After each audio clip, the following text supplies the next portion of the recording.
Hi, everyone. Welcome. This is Dusty Davidson, owner and manager of Showtime Travel Agency, Dream Vacations. I want to talk to you today about the CDC guidelines and the new executive order that came down from President Biden this week. Um, it's got a lot of people concerned about traveling, and I just want to address it and explain it as far as we know it right now.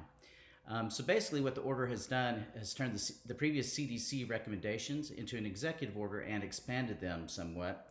And so, what I've gleaned from the sources that I've looked at from trade industry professionals, um, here's kind of a simplified version of all of that. First of all, masks are required on all forms of public transportation and all flights, and that's effective immediately. And I don't think there's any real surprise to that or any explanation really needed on that. So masks are required. Uh, Proof of a negative test is required for persons traveling from a foreign country. Now, that is for U.S. citizens and non-U.S. citizens alike. We understand what this means, and it appears that there's some confusion as to whether it actually begins on January 26th or not. Right now, it is still listed as January 26th, but that date is under review. There's also the recommendation that quarantining and additional testing occur after return. And so this is where it gets a little bit tricky, whether this is a recommendation or a requirement. Right now, it's listed as a recommendation. So, the doctor can recommend that I lose weight, but he has no way of really enforcing that. The concern about it being a requirement is that the Secretaries of Health and Human Services and Homeland Security are in the process of providing the president with a plan on how this might be enforced within applicable laws. So right now, there's no definite way that this is going to be enforced. There's no plan. We're waiting on that plan, and so we'll just have to see. It is possible and probable that it will just remain a recommendation and not a requirement. State and local mandates are still in place, and those will stay in place. The executive order does nothing to eliminate those. And in fact, it says that if local and state mandates could be more stringent, and if they are, those are to be followed in addition to whatever is mandated by the executive order and the CDC.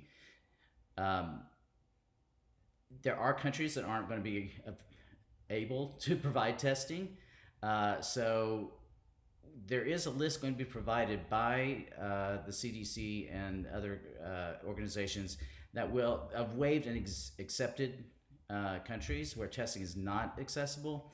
And what will happen in that case is that there will be required testing immediately upon arrival in the United States. So it looks like that will be provided at the airport, a quick test to see if you have COVID or not. And so we'll have to see about that. So the most important question right now is about the enforcement of the quarantine. And so, my best answer to that is right now we're waiting on the Secretaries of Health and Human Services and the Secretary of Homeland Security to provide those guidelines for us, and we'll have to wait and see. There's also a question about how this might affect cruise ships. Well, cruise ships are not sailing currently, so it really doesn't affect them immediately. However, all these are in place still, requirements are in place when they do start sailing, which looks like May is the date right now if it doesn't get extended. The cruise lines will come. We expect that there will be masks worn on the ships in public spaces, and that testing will be provided on the cruise ships. A lot of them are set up to do that now. It's just a matter of how they will deal with the quantity of having to test everybody on the ship before they can port and disembark. So that's really all I have as far as an explanation. I think right now there's still just kind of the wait and see what the recommendations are according to the Secretaries of Health and Human Services and of Homeland Security. If you have any questions, feel free to drop them in the comments below, and I'll see what I can do to answer all those. Otherwise, have a great day.